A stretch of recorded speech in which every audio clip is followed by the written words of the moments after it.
See, one of the problems of social media now is you have to watch yourself before you talk, and then you have to meet expectations based on much better video. So welcome, everybody. I'm Rick Stengel. Mark teed it up for us because we have a really interesting and provocative topic today. And basically, it's about this idea. We're living in an age of revolutionary change in terms of communication. And the idea is social media actually fostering, causing social change and social activism.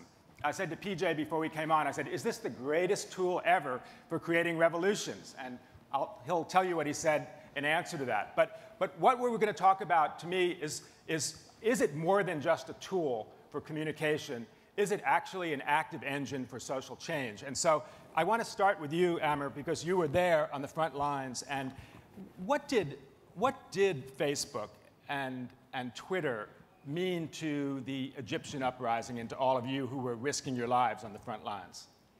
Actually, it's all started like 1.5 years when we saw on Facebook for the first time a guy that was tortured and killed by the police forces. He was an activist, and his picture, the picture of his corpse was all over the internet. And that was the first time that we see something like that. Of course, it wouldn't have been on the news because we have a very tight censorship when it comes to stuff like that. So we saw that picture of that guy tortured and killed. His corpse was, it was a very awful picture. And then there was a Facebook page for that guy. It was called, his name was Khaled Saeed, which if it translated to English, it means immortally happy. And ironically, it was a name like that. And the page was called, We Are All Khaled Saeed. And on that page, it was fast-growing page, more than 250,000 fans. And that was the page that first announced that we're gonna do like Tunisia. Like, if they can do it, we can do it, you know? So it all started like that, and we were all like, really, a revolution with a date that we say up front, and like, they're gonna know, so what they're gonna do? And then we didn't expect actually to see more than 10,000 people in the streets. And the first day was almost like more than 100,000 all over Egypt. And that was great. And then the picture of that day went out on the same page. And it got us all enthusiastic about that next day, which was the Friday, 28th.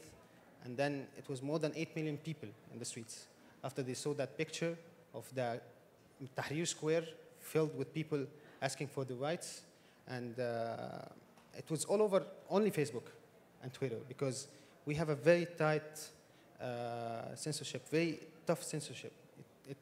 Every word you're going to say on screen has to be permitted before you say it. And that's why social media was all over, because that's not censored. That's what it's coming from a friend, word of mouth. There's no agenda behind it. I know my friend, what he's saying is true. So when he says his testimony about what happened today, I believe him. It's not someone I see on the media. It's not someone. So in a way, it's a great tool of word of mouth. But one of the things about social media that's different in history is that old media was the one-to-many, and media like telephones was one-to-one. What social media is many-to-many. What does it mean that Egyptians, who hither to this point had never been able to communicate with each other, could communicate about anything, whether it's meet in Tahrir Square or, you know, let's throw the bums out? Yeah, exactly. It's that thing when you go to your Facebook page, the home page, and you see like 15 of your friends posted that link. That means it's important. That means I should do this. I should see this. So everyone I knew was on Khulina Khaled Saeed page at the beginning. Now it's more than 1.5 million, I think. It was something that was saying the truth, what we're seeing every day, but we can't talk about.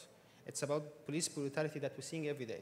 I was making a film on police brutality, and they told me it's going to be rejected from the censorship. Don't even try to think about it. So it was saying the truth, and we were seeking that. We were so fed up with the lies, with the framed kind of messages that they are trying to give us all. Media is treating us like children. It was this kind of, you have to do this, you have to know this, you can't talk about this, you have to talk about this. So social media made us think that we are grown-ups for the first time. Not just as youth, I mean like as people. We are grown-ups, we can say what we want, we can listen to what we want, we can make our own decisions. So, PJ, from the perspective of governments and the State Department, what does that mean when suddenly you have this kind of democratization of the public, where in repressive states like Egypt, Iran, Syria, which are 3 different models, suddenly you have thousands, even millions of people who can not only talk to each other, talk back to the state, and talk to the outside world. How does that affect your gauging of the situation? Well, as we saw in the context of Tunisia and Egypt and are still seeing, it creates the potential for change that might not have existed previously. This is not to say, I don't think that these are Twitter revolutions. These are real revolutions where people have stood up and are demanding more of their government, but social media has provided them a vitally important tool to organize, to gain leverage, and to convert that leverage in combination with other factors into the power to change, the status quo. But you can't. I don't think you can separate out old media from new media. In a sense, in the context of Aegis, and maybe Amr will agree or disagree, social media helped create the picture that we all saw, the dramatic picture in Tahrir Square. Once that picture was created and controlled by the people of Egypt, and once the Egyptian military made a fundamental decision not to turn its guns on its own people, it was that picture that commanded change and forced the Mubarak regime to step down and to begin the transition that is underway.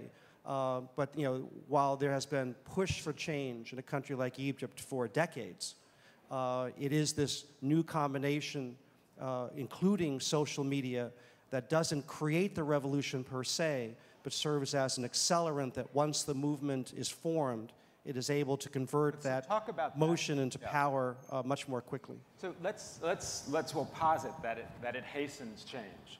But what is the function of that? I mean, we have historically thought of revolutions almost like organic things, and they go at their own rate. But of course, it had to do with the media of the time as well. The printing press, the radio. If Lenin had a Twitter account, maybe it would have taken 2 days for the 10 days that shook the world. But is there something that it changes the nature of the content as well, that it allows smaller grievances to become bigger and therefore foster something that wouldn't have otherwise existed? I think what it fundamentally does is it lowers the cost of entry into the marketplace. And that means that you're dealing with players that you might not even have known existed at the 6 months ago. I think we've got a graphic depiction, if we can put that up. This is something that we at the State Department found on the internet back in April, right before I left the department. You can go and find it on the internet under the Egypt Influence Network, but what you see in red, including Amra's in that red sphere, which is, depicts the conversation that is going on in Arabic within Egypt. There are purple sections there, which means that there are players who are communicating in both red, which is Arabic, and blue, which is English. Towards the left-hand side, you have maybe traditional media, think tankers, others who were involved in the conversation. What was dramatic to me, if you go to the very left fringe of that diagram, you'll see the State Department and P.J. Crowley. Which means the establishment was really on the margins of the debate that was going on inside Egypt, involving not the elites or the government officials that the United States and other countries had been working with for decades, but a new cast of change agents, some of whom we probably knew or knew of, and some of whom we had never met before. I asked Amr before coming out here, I said, before the revolution, had you ever met with a US diplomat from our embassy in Cairo? And the answer is no. But we know who he is now. So we have this, Amr, this kind of optimistic vision of social media as not only hastening change, but allowing the democratization of societies. So we talk about Egypt, but if we look at what's going on in Syria, for example, now, you know, I know we have not even been able to get a correspondent in Syria. There's very few people in Syria have Twitter accounts or mobile platforms. I mean, we think of the internet as being like the air, but in autocratic regimes like that, they can pretty much close things down. I mean, even with the Iranian uprising last year, there were lots of tweets, but now it all seems to have settled down. What's the darker vision for social media? Actually, they discovered like 5 years ago that this is a big threat to them. The old regimes, the autocracy in general is so afraid of people communicating to each other, because when they communicate, they will share the same vision, the same needs they want, the same rights they ask for. And I went to Tunisia actually 2 years ago, and I was opening my opening Twitter as soon as I reached the hotel room, and there was no YouTube in Tunisia. Mm-hmm. Then I tried to open my Facebook, and there was no Facebook in Tunisia. So it was like, why would they do that? Why would they care to ban this kind of sites? And it was a big question mark. I didn't even know by then why they're doing that. And the same thing for Syria. Syria didn't have Twitter till the revolution started. Actually, after the revolution started, they opened Twitter. So they can tell the people, hey, we are Democrats. You know, you have democracy. You can have a Twitter account, like as if it's something like it's a favor they're giving to the people. So when it came to Egypt, they said no banning. You're gonna have all the websites. You're gonna talk as much as you want, but we're gonna do as much as we want. Actually, in Egypt, before the revolution, we are 80 million people, but only 50 million had access to internet, and only around 5 million people had access to Facebook, and I don't think more than 1 million people had access to Twitter. So before the revolution, almost 10 million only used internet for other reasons than social networking, like for research, for porn, whatever. Yeah, not me. So after the revolution, actually, after like the first day of the revolution, it went up to 25 million people have an access to the internet. It almost doubled after one day, because everyone was saying that thing started from Facebook, from Twitter, and everyone was like, what is that? So everyone was like, we want to know about that. And the very few people who went out in the first day, I think there were less than 100,000 people went to the streets because of Facebook and Twitter. But after that, the people, it was contagious. Mm-hmm. Everyone was like, those are not more courageous than me. I have the same rights. I have the same needs. I'm going to go with them.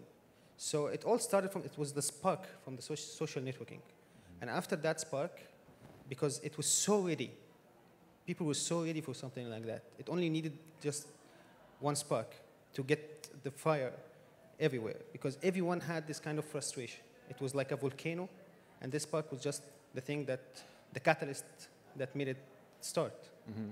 So I think if, that's what I always say, give our 80 million people 80 million internet access, and we're gonna be a very successful country in no time. Mm-hmm. We're gonna develop in no time. We're gonna have real democracy in no time. Just give them internet and tell them how to use it, and maybe tell them how to use everything else other than porn sites. I think we're gonna have a better democracy.